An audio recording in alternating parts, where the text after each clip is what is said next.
and welcome to today's breakfast on citizens-focused public services. I'm delighted to welcome you to the King's Fund today.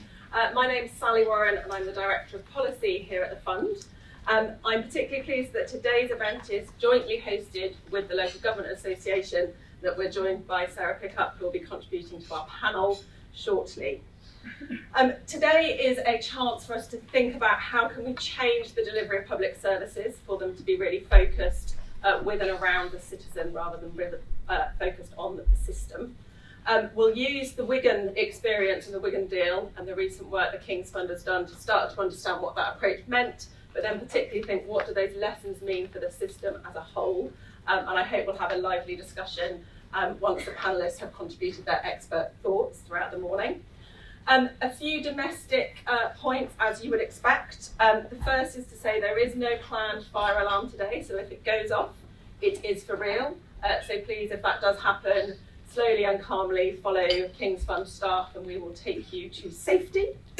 A few other points to say. The Wi-Fi password is turquoise, all lowercase. I think in the future I'm going to ask for a simpler colour to pronounce than turquoise. I'm spending all morning going, how do we pronounce that? We are very keen for people to be tweeting throughout the course of this morning. The hashtag is Wigan Deal.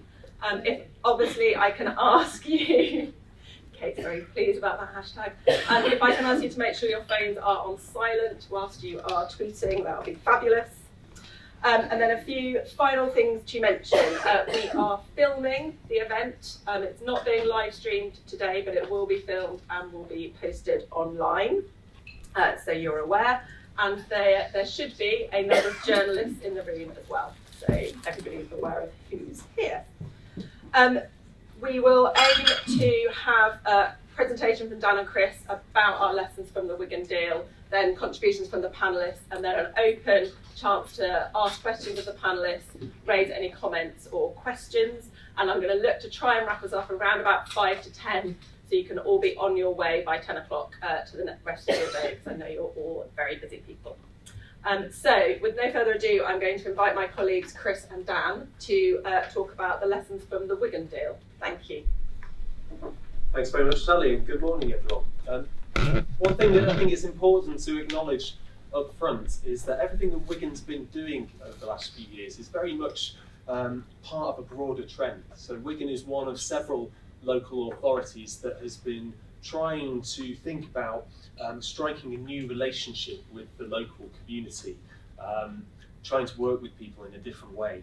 There are projects up and down the length of the country looking at strength-based working or asset-based working, call it what you want. And all of this kind of thinking is very much aligned with some of the stuff that's coming out of the NHS at the moment around social prescribing, shared decision-making, and so on. So Wigan is not alone here, but we do think that what sets Wigan apart, perhaps, is the scale and the consistency and the depth with which some of these ideas have been put into practice. So we're not going to talk in depth this morning about the research that we did or about the journey that Wigan has been on, but what we are going to do is give you a bit of an overview and then just share some insights that we take that we think would be helpful to consider as part of our discussion this morning. So the first thing to say about the Wigan Deal is that it's not a single intervention, it's a set of things held together by a common ethos. These are the 4 things that we wanted to bring to your attention particularly. The first is that there has been this huge push in Wigan over the last 6 or 7 years to identify and nurture the strengths of individuals and families and communities in a much more systematic way. Interestingly, Wigan doesn't tend to call it asset-based working. They just talk about having a different conversation with local people, and thousands of staff in Wigan Council and increasingly in their partner organisations as well have been trained to have those different conversations that are about working with rather than doing to. So that's the first component. The second is about devolving power in organisations and giving frontline staff the autonomy to think differently about how they work, and My colleague Dan's going to say a bit more about this in a second, but that's intimately connected to the idea of the different conversations, because if you're going to have different conversations with local people, then you need to give your staff the power to then take different action based on what they've heard. The third is about trying to invest in communities, and I'll say a bit about what we mean by that in a few seconds. And then the fourth component is about place-based working.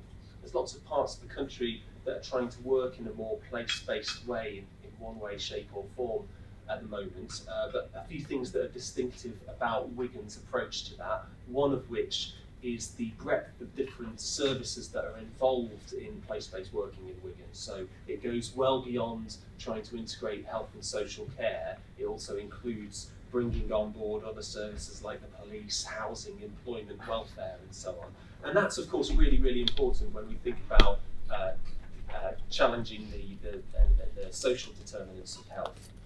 So that's the quick overview. Stepping back from some of the detail, what we wanted to offer this morning is 6 broad insights that we thought would be helpful to frame our conversation. So I'm going to talk through the first 2, and then I'll hand over to my colleague Dan Wellings, who will talk about the rest. The first insight is that communities can play a bigger role in health and care, but only if that role is actively cultivated and supported.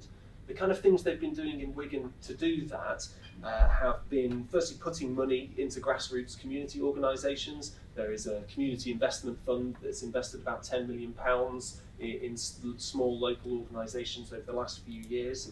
It's also about non-financial support, so providing those kinds of community organisations with advice and mentoring, working with them in a partnership way rather than a commissioner-provider way.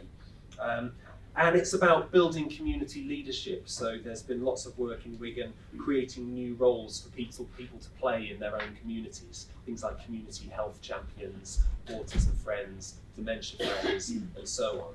So the point behind all of this is that what you can't do is just cut back on public services and expect the community to step into the vacuum.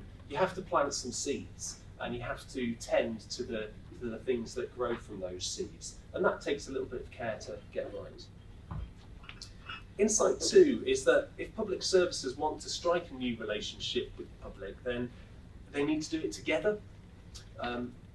Last year, our former Chief Exec, Chris Ham, interviewed Wigan's former Chief Exec, Donna Hall. The video's on our website. And one of the questions Chris asked Donna was, if you had your time again, what would you do differently? And Donna's response to that was that actually, in retrospect, thank you, Jem. Donna's response was that in retrospect, we wish that we'd engaged the NHS in this work at an earlier stage in the journey, because this has been a sort of council-led journey in Wigan.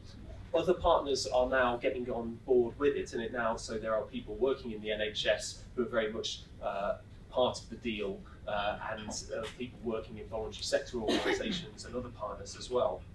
But our reflection would be that if you're wanting to work in a different way with local people, then you're likely to have the biggest impact if that's a shared way of working across all of the public services and other services operating in a place. So it needs to be a place-based endeavour that all of the different agencies go on together. I'll hand over to Dan at this point. So again, good morning everyone. So I think one of the key things we talked about was that these different conversations that people were having in Wigan.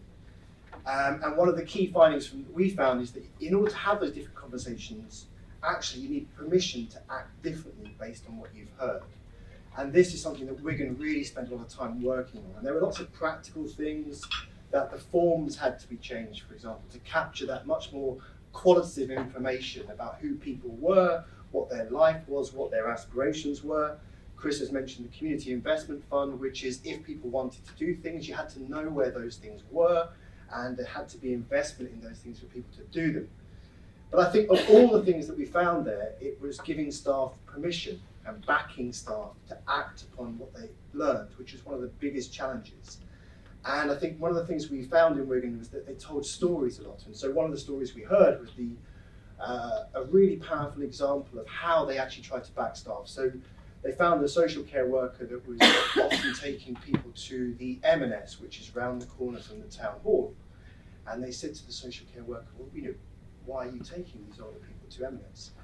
And she said, it's about social isolation, it's about getting them out. And they said, well, do they want to go to M&S? She said, I don't know. She said, well, why don't you ask them what they want to do, and then we'll see if there's a way that we can find that we might be able to do that. She said, okay. So she went away, and a couple of months later she came in slightly ashen-faced and said that there was an incident to report. And they said, well, what is it? She said, well, someone in my care has broken their wrist. He said, what were they doing? And she said, they were roller skating. And then they said, well, was that person able to make an informed decision, understanding the risks that they were potentially taking? And she said, yes. They said, right, well, we will back you.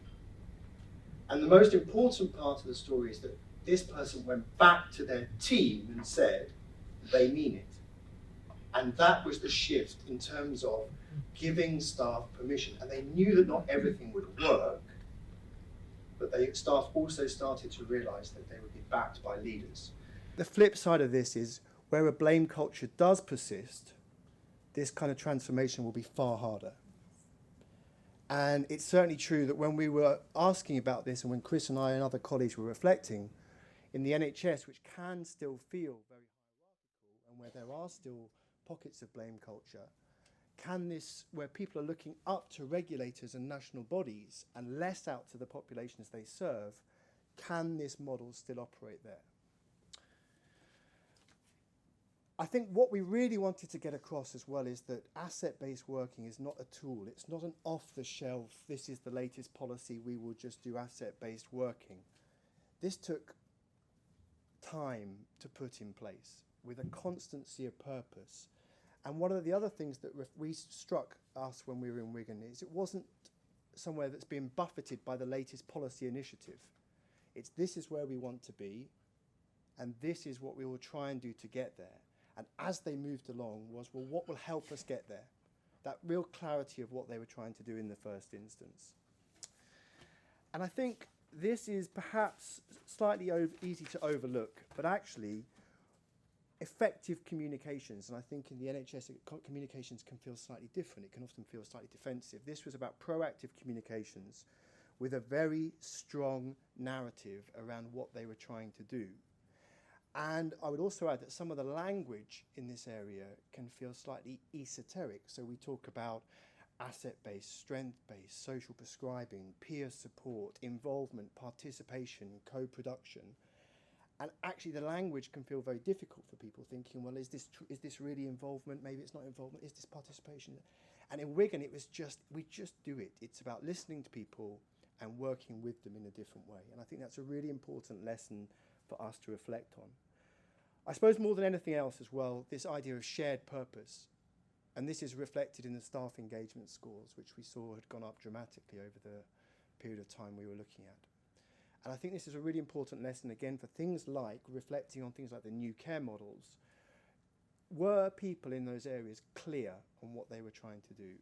And is there enough time and effort put in with staff, with an organisation to say, are we all clear what we are trying to do? So those are a few insights that we'd like to leave you with. There's lots more in there, but we'd just like to I think Chris and I and colleagues would like to take the opportunity to thank Wigan for allowing us the access they gave us. We were up there for a number of days, and if they could pass their appreciation for everyone we spoke to. And Chris and I, researchers, we tried to remain independent, but at the same time, it was a really, really enjoyable experience going up there. Thank you very much indeed.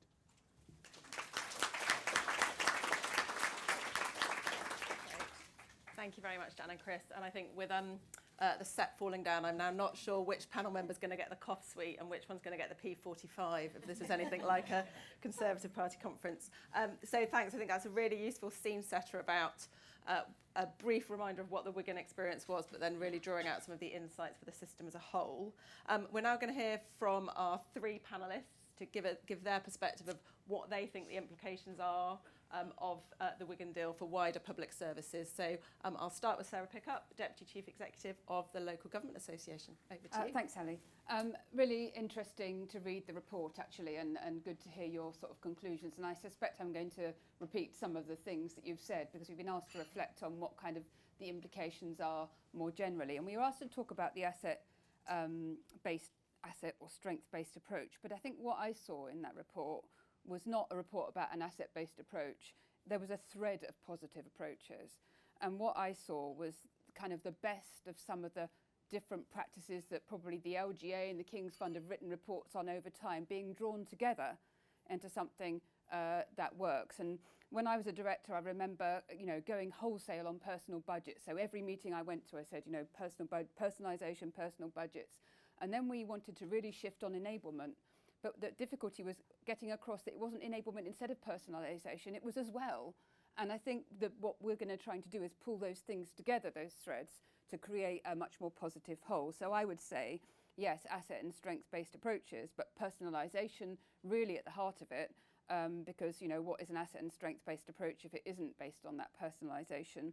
Adult social care led and based, because that sort of ethos has arisen out of that, but trying to spread that further. And I think benefiting also from the Greater Manchester kind of health and social care partnership, so the context within which Wigan sits is perhaps important as well.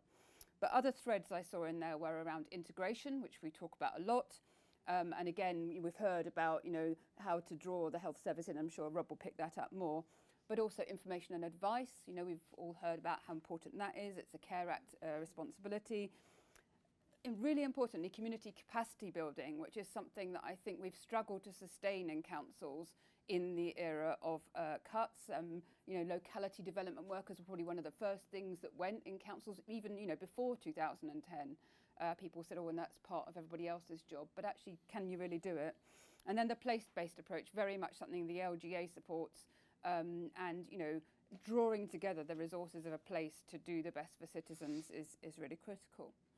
Which brings me on to investment and resources. And I think, you can't do this without resources. And I think Wigan were in the fortunate position of having some reserves that they could invest in this, but also taking the brave decision to do so without what some councils might, or health certainly would require, an evidence-based approach. Because although there is evidence for components of this, there was no guarantee it would work. There's still no guarantee that in the end you'll get exactly where you want to go, but you're going absolutely in the right direction.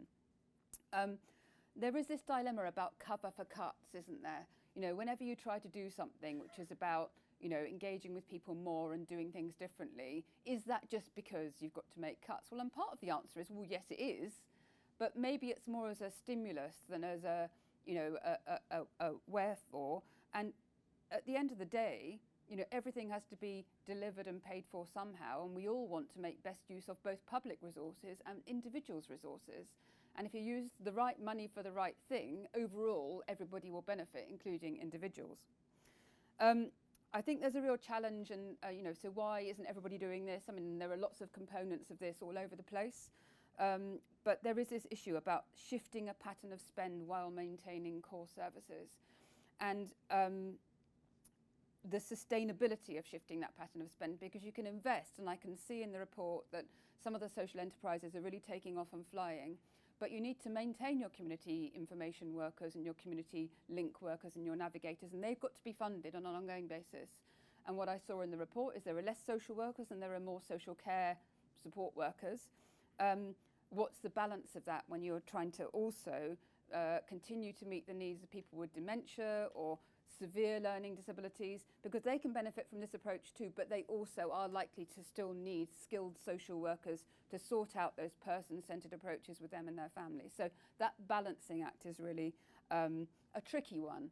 And there's a balancing act within care, and then there's a balancing act with other services. And if most of your citizens only use the bin collections, and the bin collections are reduced, albeit with an evidence base perhaps around that's the right thing to promote recycling, do they think it's citizen focused and engaging? Because that's not what they use. But you've got to build this gradually over time. For me, I would say, is it an asset based? I'd say it's a common sense approach. actually. This is the common sense approach to public services. What you're trying to do is remove unnecessary constraints on the solutions. So moving away from a rule-based, dictated sort of approach to, you can't use your, I mean, we should never say you can't use your personal budget for certain things. If it's legal, you ought to be able to do it. If it's legal and it meets the need, you should be able to do it. But actually, too often, where resources are constrained, people start to constrain what can be done, and that can be almost a vicious circle rather than a virtual circle. So what we should be doing is using and doing what will work best. Build confidence in citizens and staff, and actually empower staff and citizens to do more. And that requires a change. So clearly they've got really good senior political and managerial buy-in in Wigan. It also requires your middle managers and your frontline managers to absolutely change their approach. And you task them with managing your budgets, and you task them with making sure that the law is complied with. And so they're anxious about that empowerment. Just as a lot of social workers were anxious at the beginning of direct payments about whether the people we gave them to would misuse them. Well, we don't want to legislate for the exception. We want to legislate for, we don't want to legislate at all, but we want to empower people who will largely do the right thing. I think the leadership and common purpose is vital, and the consistency that's been shown in Wigan is something which I think illustrates what's necessary to, I used to call it being boring. Wherever I go, whatever I do, I'm talking about this same thing. It's always going to be at the front end of what I'm going to talk about, and then I have to add something else because I want to do enablement as well as personalisation. But you have to keep at it, I think. I think the investment in the voluntary sector and communities is vital, and it's investing in what you can offer as well as the how. And I think there's a link here to social prescribing, isn't there? There's a risk around social prescribing so it's great that it's being rolled out and we're going to have navigators across the country. They should build on what's already there, but equally those navigators will only work if there's something for them to prescribe. And what we're going to doing is investing in the things which you can prescribe as well as the people to signpost to them. And actually without that, we're in danger of having a big network of people with nothing to signpost to. That's an extreme generalisation and exaggeration, but you get my point, I think. The comprehensive and engagement of development of all staff is a huge task, and I think, if I think about where Wigan are on their journey, they have crossed the kind of hurdle of getting the staff on board. They're kind of over the 50% mark in belief in their staff group, and that is a massive achievement because people are very sceptical, aren't they, and cynical, but especially when there are budget reductions at the same time. But that, the support for the roller skating is, just a small example, isn't it, of, and I hope that that happens consistently. I think citizen buy-in is bound to be slower. I think the people that, people who use the personal services, adults and children's, will get there faster because they will come across the change sooner. But I think there's huge potential in this investment in the community and voluntary sector because they will be champions, and sooner or later they'll start to penetrate wider citizens. So I think, it's no surprise that you could get, it says in the report, citizens, don't necessarily recognise this, and they sort of a bit sceptical about this deal and, well, why should I, and that sort of thing. But actually, I think, don't give up because you'll get there if you consistently prove that you mean it, and more people will come across it through leisure services or housing services and so on over time. So I think, I just want to conclude. Yesterday we had a round table with a whole range of partners, central and local government, about adult social care at the LGA. And one of the chief execs at the round table said, we were talking about, going forward in the spending review, but he said the seeds of success are all around us. And I think that's evident in Wigan. And as a sector, we are pregnant with opportunity, he said, which I think is right. The resources question remains, because I don't think Wigan would say we don't need any more resources because we've got this wonderful approach, because absolutely there is a fundamental shortfall of baseline resources for councils and for adult social care, but for councils generally. And they will do better if they are better resourced. And there are some things which they have had to reduce in the same way as other councils have, but what they're trying to do is mitigate it through a different approach. So well done to Wigan, and actually well done to everybody who is kind of taking this journey forward in really difficult times better baseline resources would empower us all to get there, I think, a bit faster. Thank you very much, Sarah. Really interesting insights, particularly around the need to be consistent and the need to invest in community services whilst you're rebuilding the aeroplane as you're flying. So thank you. I'm now going to hand over to Rob Webster, who I think is trying to win the competition for the longest job title and the most numerous job titles in the NHS. So I believe, Rob, you are take a deep breath, the Chief Executive of the South West Yorkshire Partnership NHS Foundation Trust and the CEO lead for the West Yorkshire and Harrogate Health and Care Partnership. Right. Any more jobs to add to that before you start? I won't come to that. Okay, over to you, Rob. Thank you. Thanks, Sarah.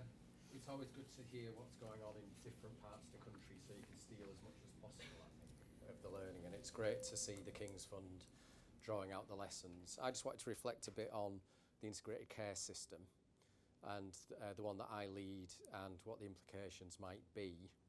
And the first thing to say, so if you're unfamiliar with West Yorkshire and Harrogate, it's one of the biggest integrated care systems. We cover a population of about 2.6 million people, and we spend about £5.8 billion between us. We've got a significant number of organisations, so 6 acute trusts, 4 NHS trusts providing community and mental health services, 8 councils, hundreds of GPs and care homes, thousands of third sector organisations, some big independent sector providers too. And it's important to think about that scale because we've got some opportunities to make a fundamental difference. And we've been working really for the last 3 years to try and work out how do we harness all of the opportunities that we've got with the resources that we have to make the biggest difference that we can with our partnership. And many of the things that we've heard today resonate with what we've been doing. So a simple mission to improve the outcomes for local people wherever they live. A very clear and distinctive vision about what the future of services look like. But the first thing I really wanted to reinforce is if we're thinking about the Wigan Deal in the context of integrated care systems and what we're going to do, I think we have to reframe our thinking on integrated care systems. I think there's a narrative which I hear which is fundamentally different from what I experience in my job. So the narrative feels very hierarchical. What we need to do is create an intermediate tier which is in charge of a place so that we can have a direct lever between central government and frontline delivery. So let's have a board, let's create an organisation, let's have a statutory footprint, which means this thing has authority. That's fundamentally the wrong way to think about this. So integrated care systems, the clue's in the title, it's a system. And what we've been trying to do in West Yorkshire Harrogate is say, okay, so we've got a clear purpose. This is a true partnership. And the partnership is a servant of the partners. And that's really counterintuitive for most organisations. Usually the bigger thing is in charge. And what we're saying is it's not. It does things for us on our behalf when we give it the authority to as organisations. So my trust gives authority to the Committee in Common for Mental Health Providers to do stuff for us or for the overall partnership. We're not saying you're in charge of us because you are us. And that servant leadership, that distributed leadership, that sense of purpose is fundamentally different and more challenging than having a hierarchical structure, but ultimately more rewarding. And I would say that we have to have a change in the state of mind. And that, I think, is one of the things that comes out of Wigan. People change their state of mind about what they were trying to do. And I would like us all to think that integrated care systems are about a fundamental change of mind, of the partnership that we have between people, communities, local government and the NHS. And our partnership is built on those principles. So local government is a fundamental and equal partner within the integrated care system as the NHS is. So that's the first thing I think it's worth thinking about, how we reframe what we're doing on integrated care systems. The next thing I'd sort of reflect on is we do our work in a way that says subsidiarity applies. Everything gets done in neighbourhoods unless it can't be. Then it has to be done in a place, and if it's not done in a place, it's done across the partnership. And we'll only do it in the partnership across a place or across West Yorkshire Harrogate if it passes one of three tests. It's a wicked issue, it's a scale issue, or it's a good practice issue to share. And places, and the power of places, and thinking about the long term or the medium term, is something that we all have to get into if we're going to have a sustainable set of services for the future. And we all accept that, and I think that's what Wigan accepts. You know, Wigan's not going to go away as a place. The issues that bedevil it aren't going to go away unless we do something in the medium term across a broad footprint, ensuring we think about people having somewhere to live, someone to love and something to do. And then over and above that, that they get really great health and care services. Now, in thinking about our places, it's probably just worth thinking about some of the reflections we've had. So if you take Calderdale, which has about 240,000 people living there, it's been flooded several times in the last few years. And every time there's been a flood, the community response has been amazing. The community's come out and supported each other and rebuilt homes and streets and environments in ways which was not really thought about in terms of the assets that were available. And that's made Calderdale think differently about its future and the way that it approaches its future, to the point where its latest work, where it's engaged the population about what do you want Calderdale to look like in 2024, close enough to be touchable, further enough away to be different.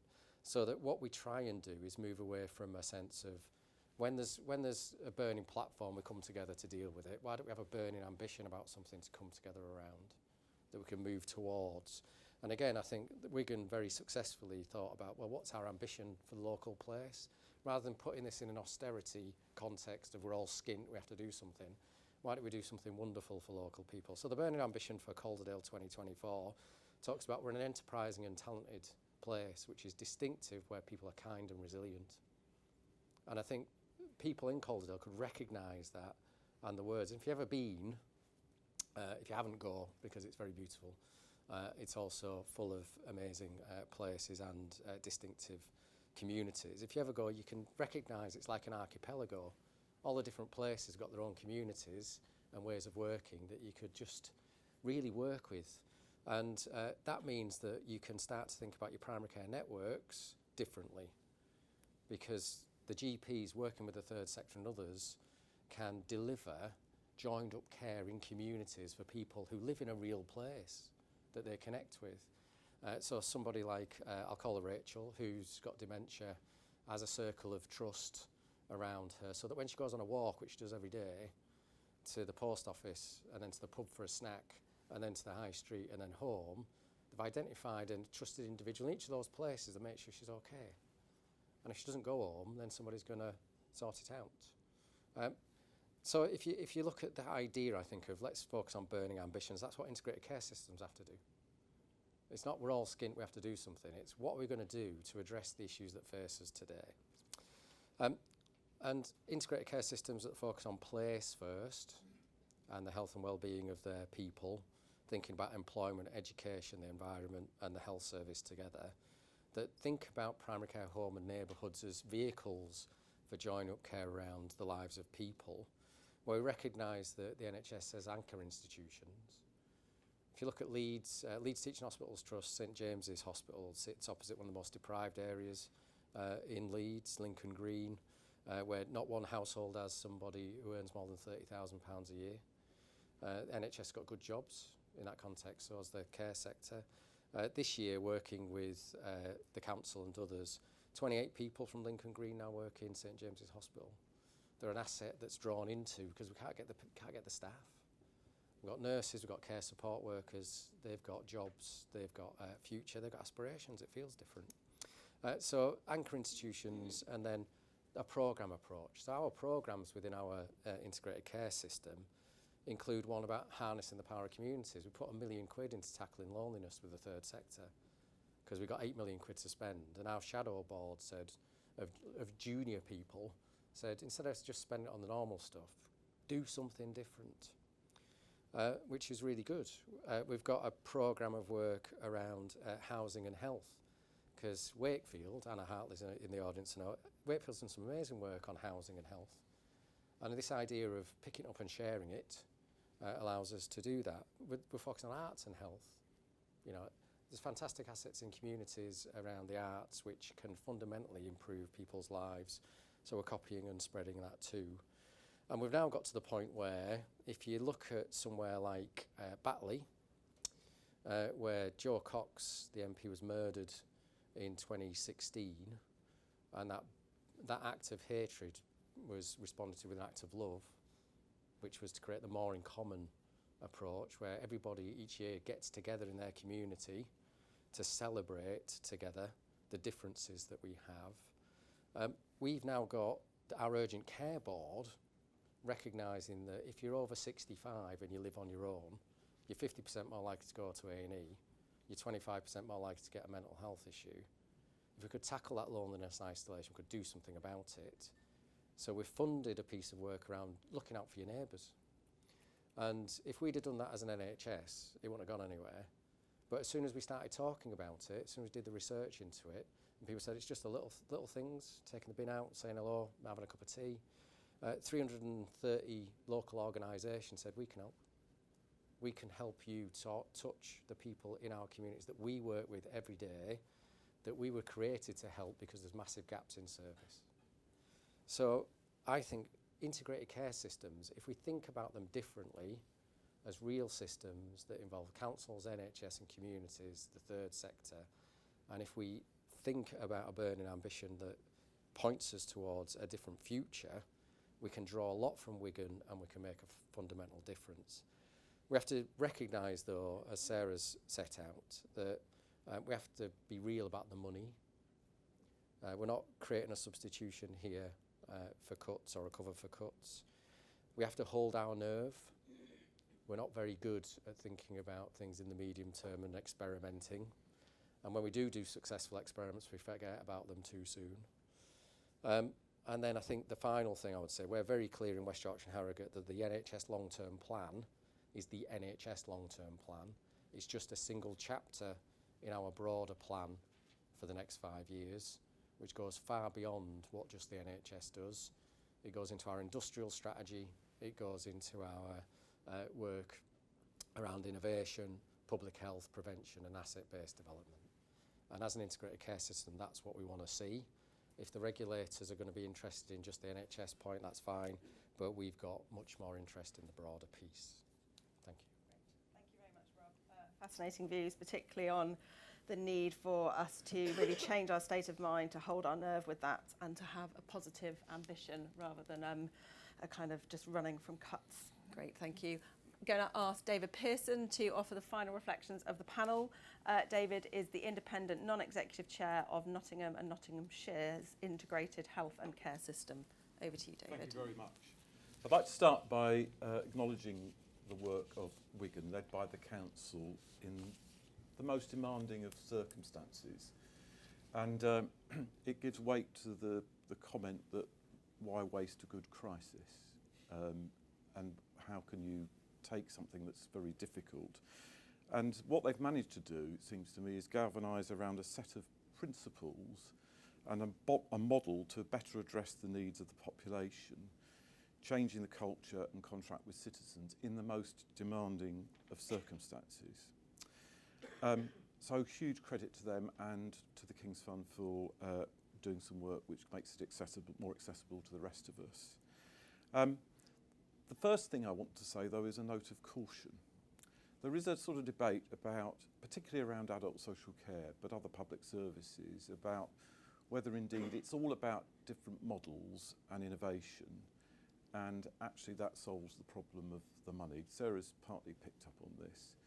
And as somebody who's been attempting to advise the government on the social care green paper for the last 18 months, my clear view of this is that it isn't either or. We have a public duty locally and nationally to make the best use of resources to better serve our citizens with the resources we've got. But it was Sir Roy Griffiths, when introducing the community care changes, which gave local government responsibility for adult social care in the early 90s, said that he thought, compared that the people working in social care the Israelites had an easier job when they were trying to make bricks from straw. And 30 years later, we're still in that position, and we need to do something about it as a nation.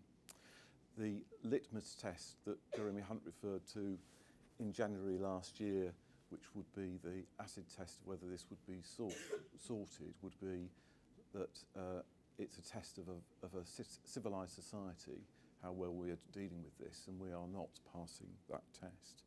But nevertheless, the innovation, the creativity that's being demonstrated at Wigan and elsewhere is absolutely essential in doing what we need to do in the future. I'm just going to address 6 things that came out of the report for me that hopefully take us into the position of, well, what might we focus upon? If we were not Wigan, but we were starting from scratch or halfway, partway on the journey, what might we focus upon?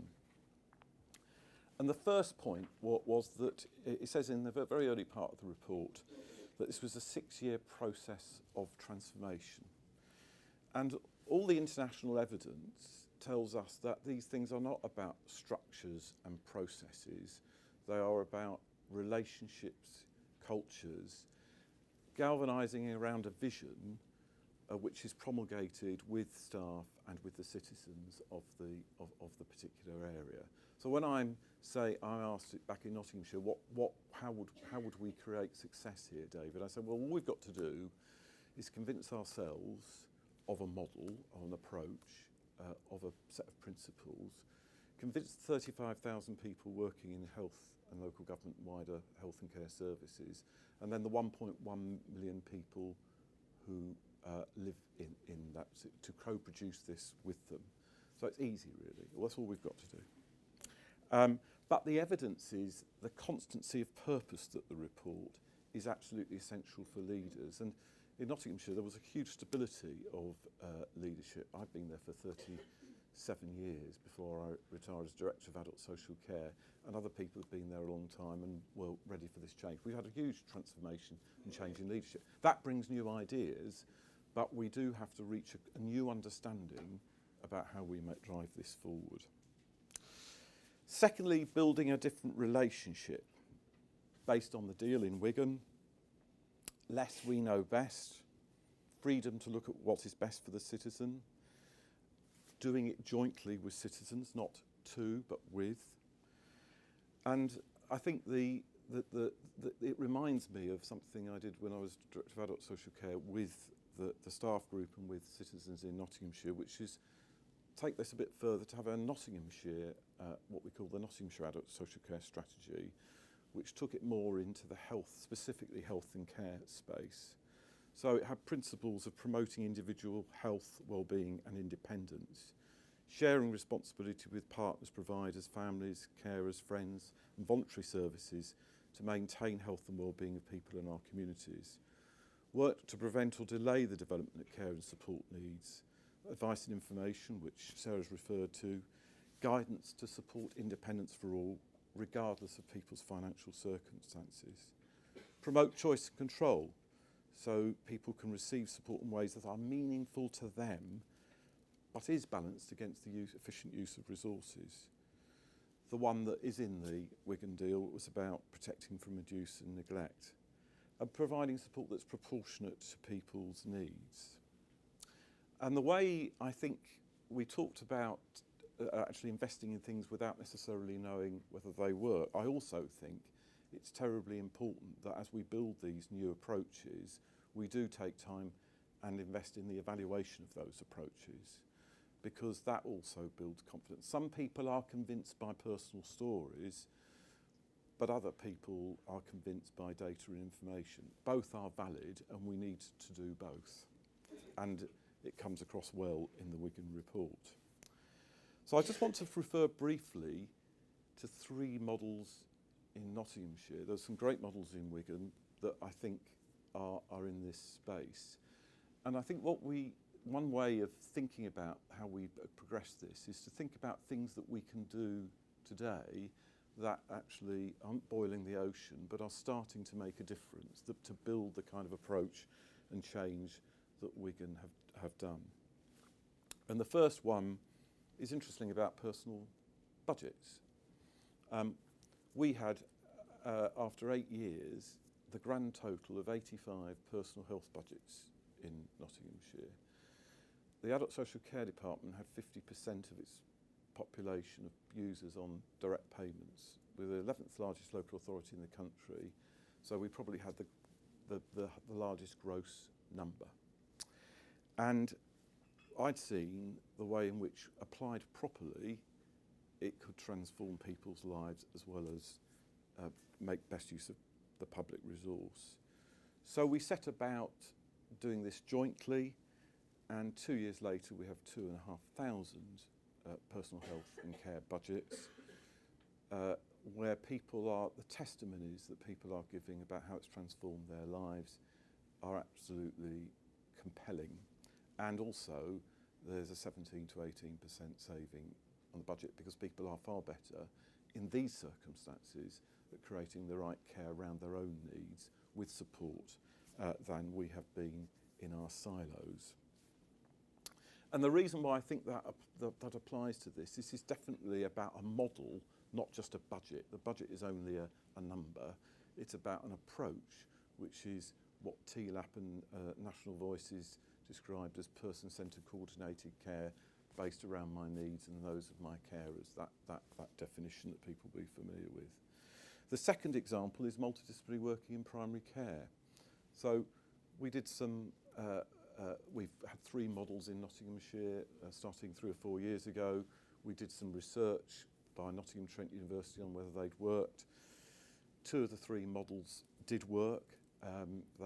They had better outcomes for the citizens, both by their own testimony, but also less people in care homes, less people emergency admissions to hospital.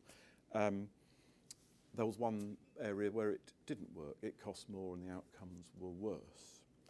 And the evaluation, which is publicly available, talks about the importance of leadership in these areas, training, a shared sense of purpose, sharing the models from health and care with that equal relationship that Rob's referred to.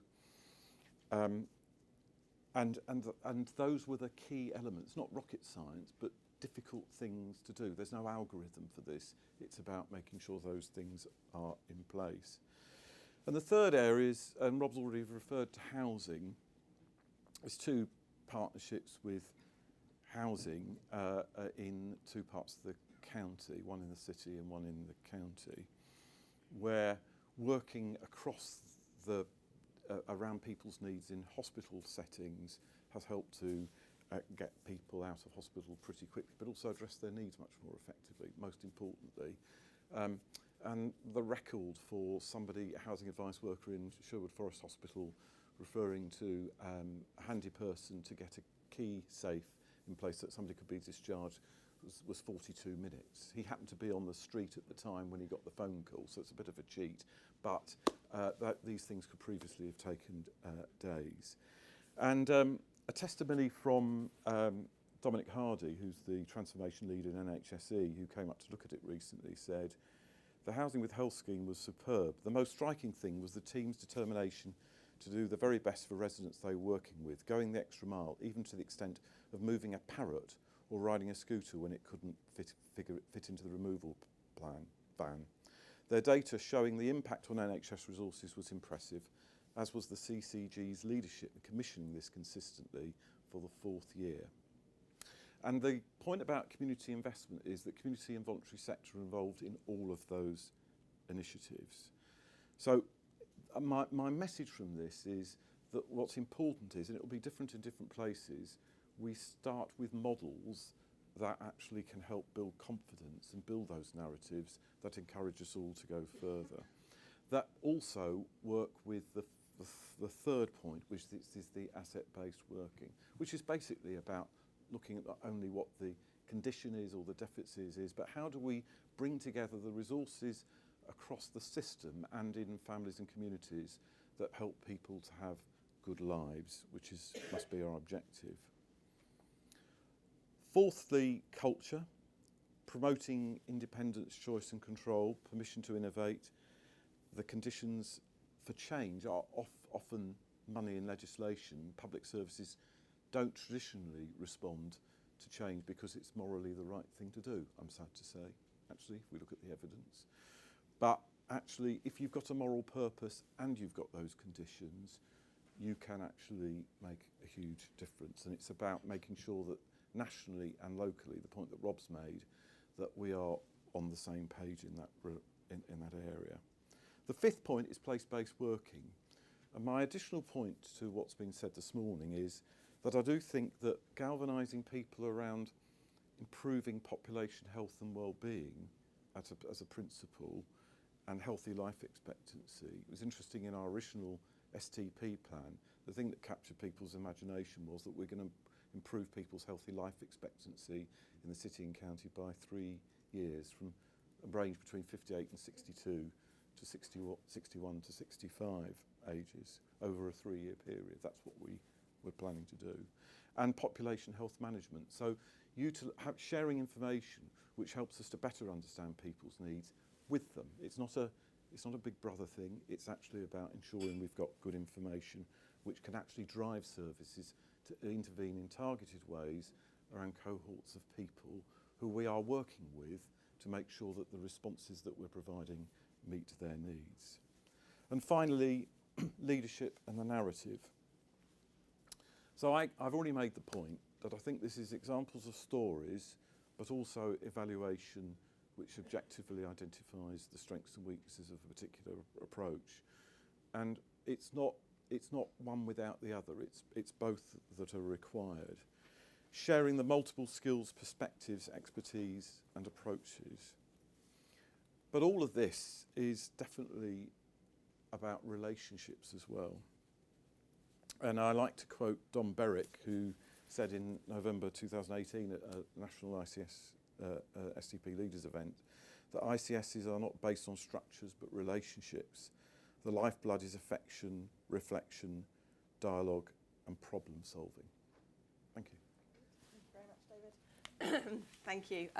Obviously, we're always pleased when we're at the King's Fund that people recognise the importance of evaluation, which is great. In a moment, I'm going to ask Keith, who's the Deputy Leader at Wigan, just to reflect on what he's heard from the panel today before throwing it open for any comments and reflections from you all. Do remember, carry on tweeting, #Wigan Deal. Many of you might not be able to see it, but I've been loving watching the Wigan Corner because Kate has literally been bouncing out of her chair with such enthusiasm today, which gives you a real sense of what it must be like in Wigan every day. So it's been lovely to watch. I kind of wanted to put a separate camera on you, but no. But Keith, just a few minutes of reflection from you from what you've heard today, please. Thank you. Thank you. I mean, I'd like to thank the King's Fund for the work they did and for the report, which I think is really good, honest report of where we are. We say we're 6 years in. I'm not sure that we're 6 years into a 20-year transformation, but somebody once said to me, "How did you plan this? How did this plan?" It's not. We're making it up as we go along. I mean, actually, we were in a position several years ago where austerity was hitting us. The Institute of Fiscal Studies identified that Wigan was the 3rd worst affected council in the country. So you sit there and you think, so what are we going to do? So we can carry on doing what we're doing, but less of it. We can use reserves to prop up what we're doing, but then we'll run out of money at some point. Or we can do something entirely different. And in the words of Stuart, my director, what we're doing is building the plane as we're flying. So a lot of things that have happened in Wigan, I think it's around the vision and the idea about a different approach and about engaging communities and an asset-based approach that really sort of started us thinking about it. So I read a report by the RSA a few years ago, Managing Demand Better Public Services. And that talks about having a different relationship with the citizen, or the state having a different relationship. So you start to think, what can we do to actually change things? And it's interesting because I was reading Roy Lilly's blog this morning, and one of the things he says is recruit for attitude, skills can be learned. So that very much started to influence the way we worked in Wigan, which was around, let's get people who agree with us and think the way we think and employ them. And another of Roy Lilly's one is give good people the opportunity to do great things, and that means giving people time and space and permission. So my background is 43 years in the NHS as a mental health nurse and 32 years as an elected member. Simultaneously, not consecutively. So I've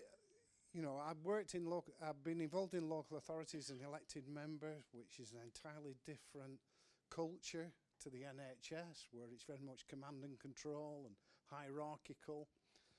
And I think we've been through this process in Wigan of developing this idea that let's make work fun for staff. Let's do different things. It's not just me or Kate or Stuart that have ideas, because actually if you engage everybody, so we've got 4,000 staff, we've got 4,000 ideas at least, if we allow everybody to generate their ideas. And doesn't matter if things doesn't work. It doesn't matter at all, really. So I think one of the things that come out of the report was, and one of the things that you'll hear in Wigan, is hold your nerve. Because the first few years we had demonstrations, we had petitions to council, we had ombudsmans, call-ins, everything. And we just held our nerve and carried on because we had a belief in what we were doing was right. Could we justify it? Could we evaluate it? Could we? Hell. It was just an idea. And this thing about staff... So we have listening to action sessions with staff. So very regularly, the chief exec and the leader of the council see members corporately. We have departmental listening to action, and it's interesting. Very early days, people were sat there with their arms folded and very frowning. And I think somebody said to Stuart, "I don't care much for your deal, Mr. Cowley." It was like a self-written redundancy or exit interview, really, but you do the listening to action sessions now, and they're energetic, motivated, lots of things going on, ideas being chucked out, and people really enjoying where they're working. And some of the things that have happened are really in response to the position we find it. So, we start to look at, well, delayed transfers of care are a real problem nationally. Are they a problem in Wigan? What can we do about it? Let's develop an integrated discharge team. We start to work actively towards that. We get the 5th best DTOT rates in the country. The best in sort of North West and Greater Manchester. Then you talk about care home quality, and care home quality is fairly poor within GM and within Wigan. So you think, what can we do? So in terms of our model, let's start working and thinking differently and working with care homes and private sector providers as partners in actually... in our vision, in our model, in our culture that we're working, and we start to develop a family, and we end up with the 3rd most improved nationally care home quality. So things tend to come off. What you do need is a finance director who you can get on your side. You also need a very strong-willed solicitor and legal advisor. Because, a lot of things we do, our borough solicitor says, well, can I just give you some legal advice around this? And I said, thank you very much for your advice. It's advice. I can take it or leave it, and that's what we do. So I was reading Dan's blog and glad to hear that he knows now about the Nuer tribe in South Sudan and the importance of cows in their culture. Because a lot of it, I think the training that we're giving to the 4,000 staff is really not training in the deal or having a different conversation, but it's about starting to plant the seed of the different culture. And it has taken 6 years so far to, I think, reach tipping point in terms of the staff. Because not everybody believes, people are sceptical, and it just comes over and over. But the stories are really helpful, and one thing I like as a politician is a narrative.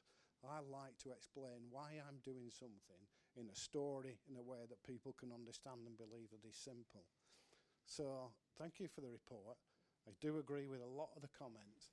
I'm not a great one on evaluation and evidence, because I just see loads of happy staff doing loads of great things, getting really excited, and loads of people enjoying their lives in the community, social isolation and loneliness sort of significantly decreased by people connecting with the communities and doing things in the communities. So at the end of the day, am I really bothered about the evidence, the statistics, which I know, David, we need, and Sarah, but actually in it about just having a good time working and enjoying your life.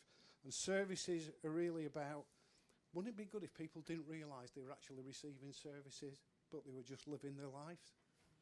Great. Thanks. Thank you very much, Keith. Thank you.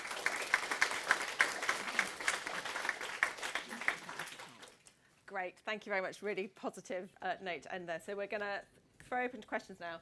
Because of the time, I'm going to take 2 or 3 questions each time. I'm going to ask that questions are kept quite brief, and particularly that our panel's answers are kept quite brief as well, if possible. So we've got a question in the middle there, and then we'll come to the front, and then we'll come to Alex. Rebecca Rosen from the Nuffield Trust. One very quick observation, a quick question. The quick observation is, after all the conversations at the speeches today, I'm wondering if every place-based board needs a chief psychologist to manage the relationships and also the risk-averse lawyers. But the question is, I heard a feature on Radio 4 on the Today programme yesterday about the Preston Plan, which is a similar approach but an economic model. It's about an economic and business strategy for an area. And I'm wondering if any of your locations have got a business strategy built in, hardwired along with the health and social care strategy. And is that something that we should be thinking of, or is it in the too difficult box? Great. Thank you, Rebecca. We'll go to the front here, and then we'll be going to Alex next. So, Nick Black, London School of Hygiene. It's really directed to Rob, though David may want to comment. I share your vision of what SDP ICSs should be, absolutely 100%.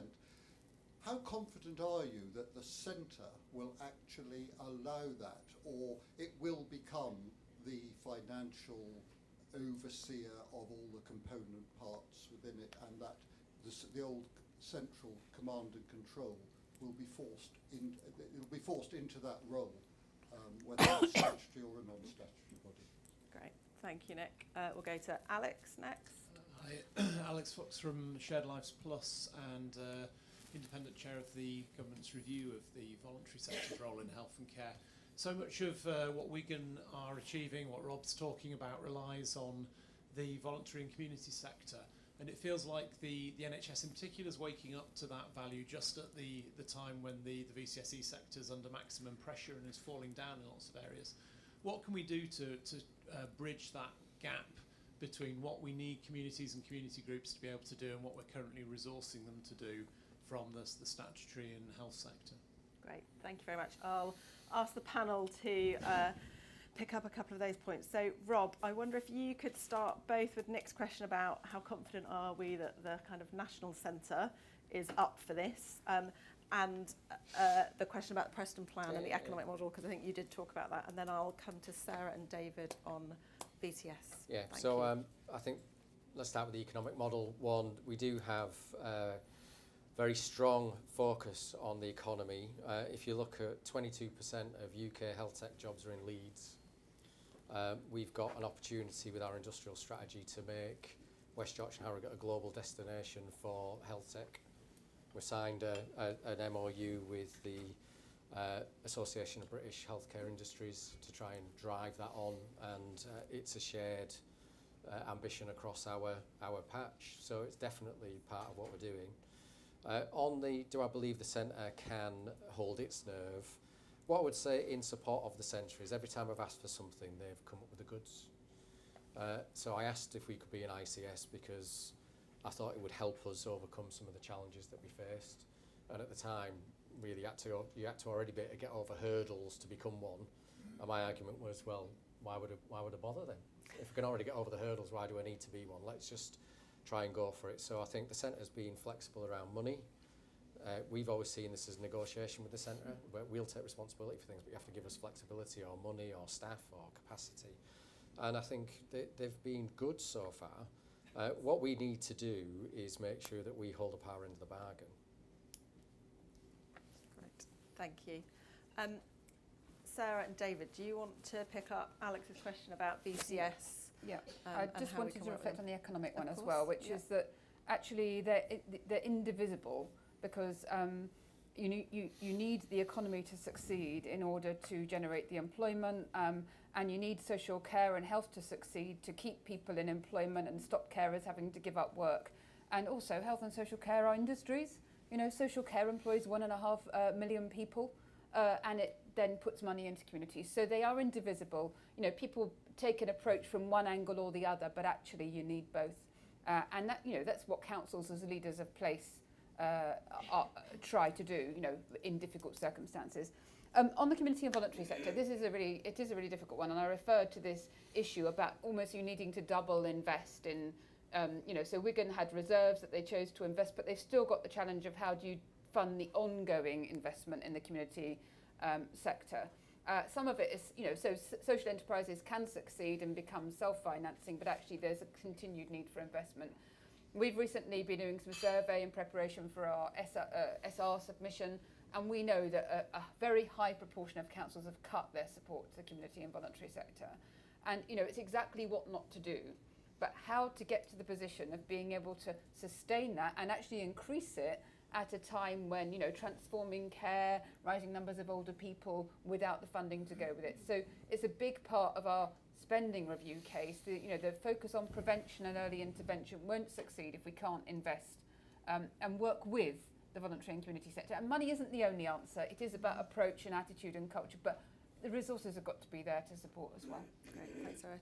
David, so a few points. The first one is that actually, in terms of the planning and the development of services and new models, it's important that the community and voluntary sector are at the table at the inception of such developments, so that there can be a common understanding of what the contribution can be and what the opportunities are. Secondly, just to qualify my point about evaluation, I don't think you do things without having the evaluation, but the important thing is that all the examples around housing, multidisciplinary working and personal budgets that I've quoted have been subject to independent evaluation, and I think that helps build the case and the confidence in it, and that goes for the community and voluntary sector as well, their part in that. And the third issue is the one that Sarah's made about investment, which does need to reflect the need for innovation. So I think there are two elements to investment. First of all, you do need transformation funding, as well as increases in core budgets to local government to help with this, but also the transformation funding to help double run things and get things going is also crucial. Great, thank you. Chris, would you like to? Yeah, just add quickly on Alex's question about the voluntary and community sector.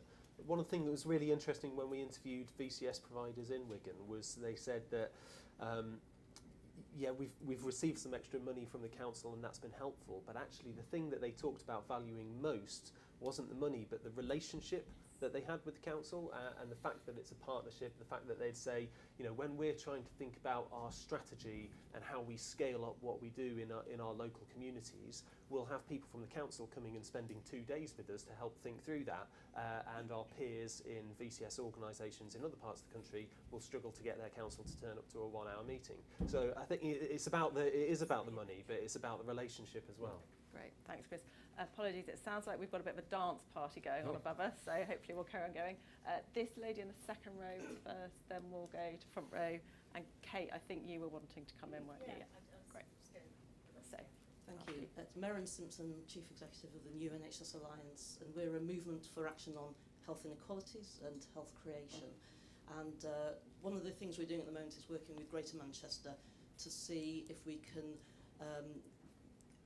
help with the spread across the city, across the region, and also to look at how we can get to the tipping point.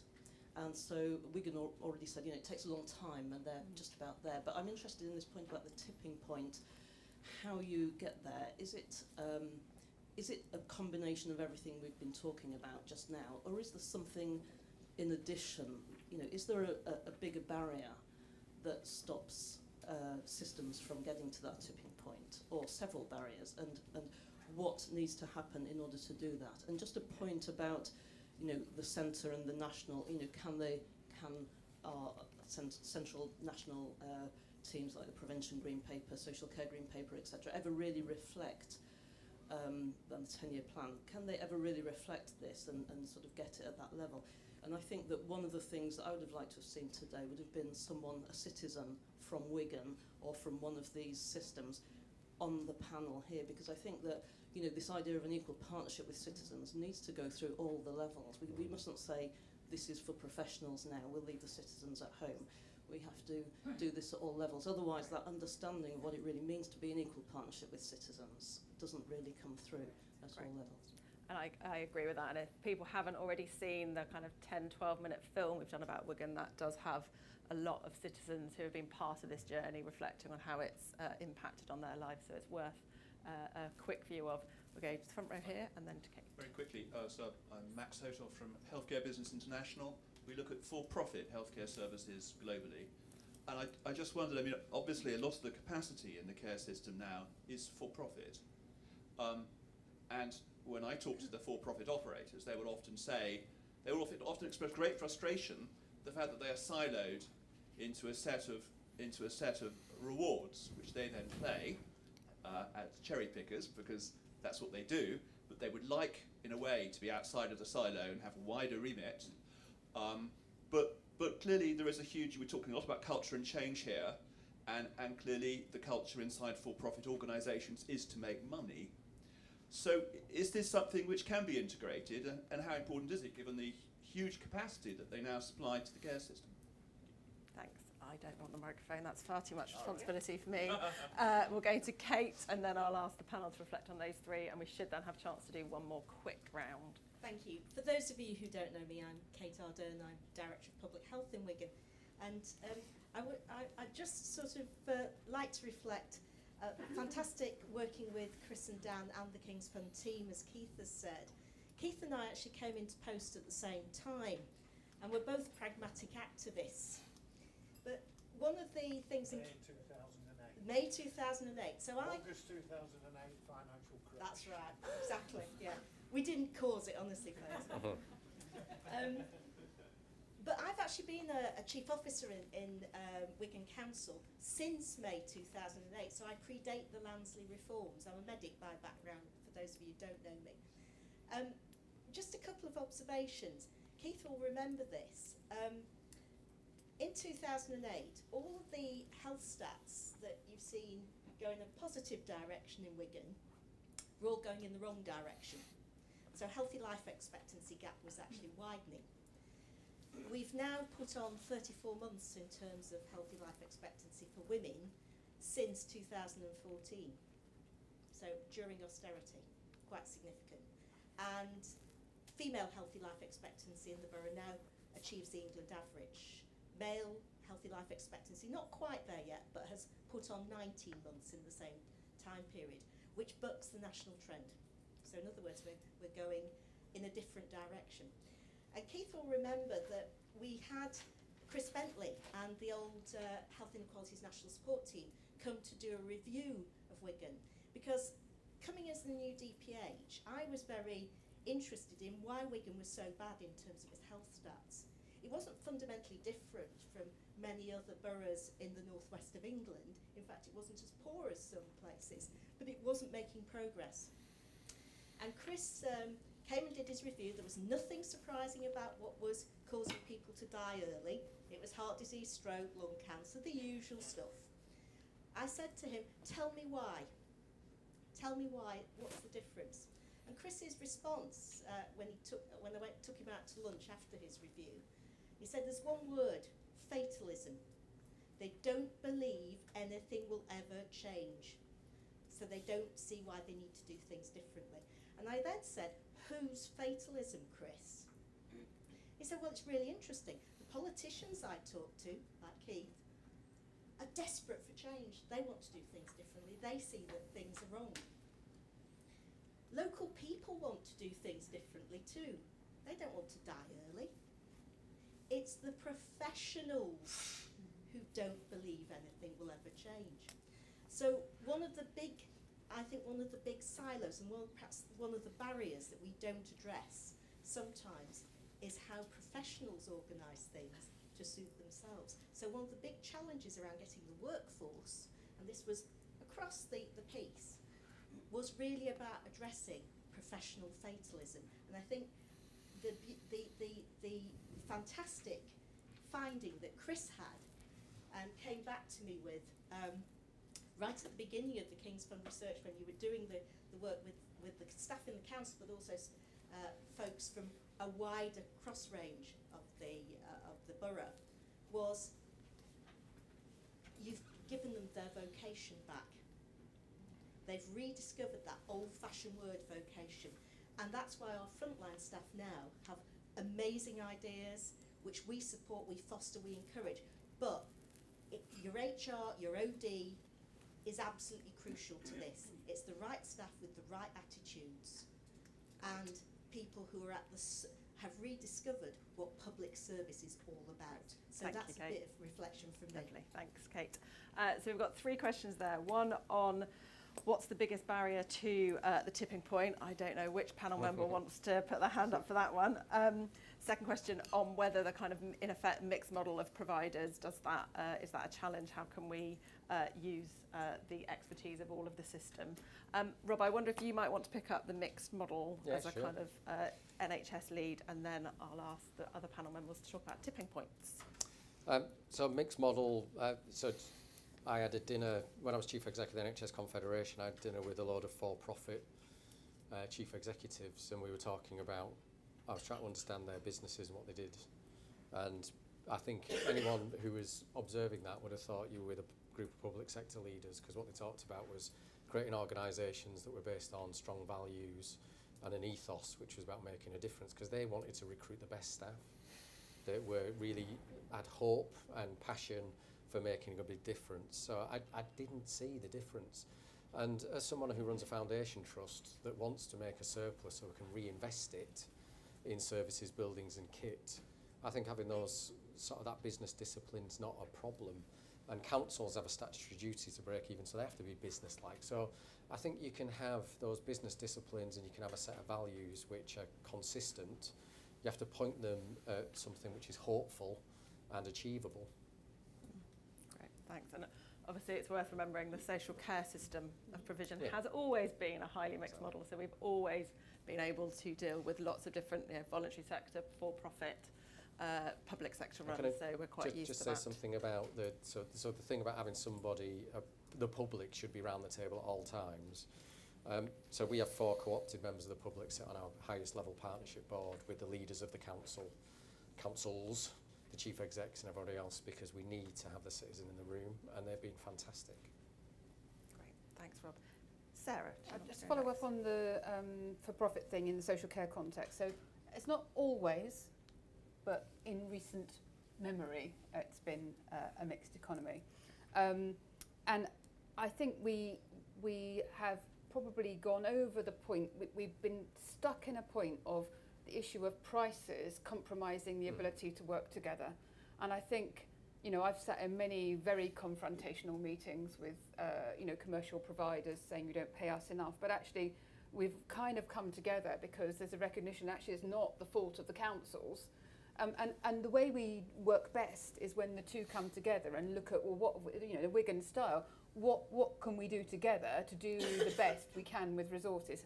And I think it's a two-way deal, isn't it? Councils need to change their approach to commissioning, but providers need to think about new models of delivery. But the best is delivered when it's done together. So whether you make a profit or not doesn't matter. It's about attitude and relationships.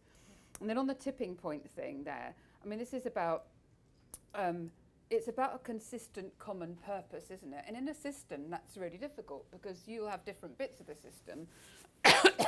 But if you work in the way that Rob said and said it's not about the system delivering, it's about letting go and the lowest possible place, permission to be different, but within an ambition to deliver, where people genuinely think they can do it differently. And there is this challenge of the top-down NHS culture, or even, a top-down council culture in some places, that letting go, it's empowering staff, it's empowering organisations, it's empowering leaders to do the right thing for and with their communities. It's not easy.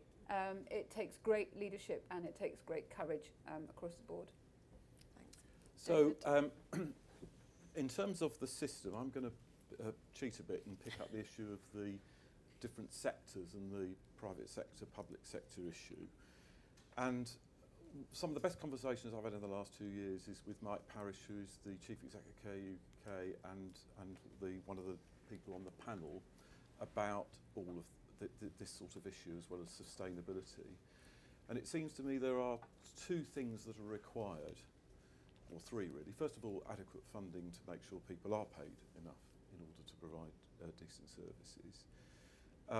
Secondly, I think there is a need to, from the private sector point of view, yes, we understand that people have to make a living, but actually to make sure that they're adhering to the principles of this in any partnership arrangement. So people have to step outside. We've got to learn to walk in each other's shoes and step outside the profit issue into a space which is, we are all trying to do the right thing for the public, and by the way, might make some money along the way. And the third thing, perhaps controversially, is I'm a great advocate of further regulation of the private sector, the independent sector in the social care world, alongside the recommendations of the Competition and Marketing Authority in this space. We have more regulation of utilities in this country and transparency than we do of the market for the most vulnerable population in our communities, and I think that's a completely unacceptable position. So that's controversially, but that's my position. 3 quick points. In terms of centre the barriers, the job of national organisations, I'm convinced, is to create the conditions in which local organisations can succeed. I'll leave it there. Secondly, money can get in the way. If people are chasing the money, then you're always got negative energy to make the books balance. That takes away from the creativity for the future. So you have to get control of the funding in a local area in order to do that. And thirdly, balancing, what some people often say to me, David, can we just forget this long-term transformation thing while we sort out today's biggest problem? And I said, no, actually, if we don't pay attention to tomorrow and how we're transforming services tomorrow, we will still be dealing with the same today's issues in 3 years' time, and we would have failed dramatically if that's the case. So leaders have to be able to balance today's exigencies with tomorrow's better future. Great, thanks, David. Chris, do you want to pick up on Kate's reflections about the kind of workforce refinding their kind of joy? Yeah, okay. I think that was absolutely fundamental. That when we interviewed frontline staff in Wigan, the amount of times we heard people saying, "This is why I became a social worker in the first place," or "This is why I became X, Y, Z in the first place," was really, really striking. So I think there is something genuine in this issue about kind of reconnecting to vocation, overcoming the professional fatalism that Kate described. The other point that the other phrase that we heard time and time again, probably more than any other, was the point that the phrase that Keith used a minute ago about holding our nerve. I think this kind of connects to the question about how do we get to the tipping point. The question is, how do you hold your nerve in those early days before you get to the tipping point? And I think Wigan's answer to that has been about having an inspiring vision, really doing internal comms very, very well so that staff get mobilised behind that vision, and using stories that kind of make it real and kind of communicate what the sort of the human benefits of this way of working have been for local people. Great, thanks, Chris.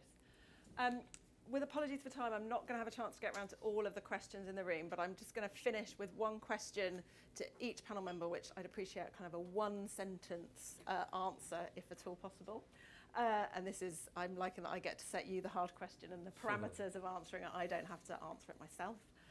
So I think what we've heard throughout this morning is a real sense of there's a huge amount of potential in a very citizens-led, citizens-focused way to delivering services, but it's a really hard slog to get to that change in culture, the change in working, and you really do have to hold your nerve through quite a long period of time. So my question to the panel members are, how optimistic are you that the system as a whole and the leadership at all levels in the system are up for this really hard slog and are going to have that consistency of purpose to get us to a point where this becomes the norm and not the exception. So shall I start with David and go down? So level of optimism in one sentence. I decided that this was worth doing when I retired as Director of Adult Social Care and became the non-independent chair, because it is possible, if we remain focused on the needs of the populations that we serve. And I think we are on the brink, if we make this all work properly, of a revolution which could really transform care and health services in this country if we stick to this kind of model. Great. So you're so optimistic you delayed your retirement and stayed with Well, I wasn't quite done either. Sarah. So I think, so you said, how optimistic are you that the system can deliver? There is not one system. There are multiple systems across the country. And so I think some places are better placed than others. There is a real shortfall of capacity in some areas. The resource challenge just can't be underestimated, I think. And, you know, that could be within the NHS, but certainly in councils there are places that not only lack the reserves, but lack the capacity in the people, not because people can't do it, but because they've reduced so much. So, but I think there is, we had the LGA conference a couple of weeks ago, there was a very optimistic spirit. People believe they can do things. They just need some of those enablers, some of the promises, you know, the green paper type promises need to be upheld, because there does need to be movement on resources. Okay. I'm optimistic that people want to and can deliver. Great. But it's different in different places. Thanks, Sarah. Rob? Well, I look around me at the leaders that I've got in the system, and I'm really inspired by them. I think they're amazing. I think that, you know, the council leaders that have faced 30-40% cash cuts and delivered improved services and improved environments have done an amazing job. The NHS leaders that I see similarly. If I go out and see my staff and the service users and the people in communities, I meet amazing people who have resilience and assets, you know, to give. And if we play our greatest hits in West Yorkshire and Harrogate, which have a bit today, it's a good LP. You know, so we're doing some really good examples of this in all sorts of places. So I think, you know, I wouldn't do two jobs, at least two jobs, if I didn't think that this was going to be worth doing. We need to hold our nerve and keep going, and we could wreck it in a day. Okay, thanks. Chris, I hope you're going to end us on a more optimistic note than we could wreck this in a day. I think With a quote of the day. I think it would take 2 or 3 days at least. I think if I take one thing from our work and our time in Wigan, it's that you have to start from a place of optimism, and that is not about burying your head in the sand and denying the very real challenges that are out there, but it's about having belief in people.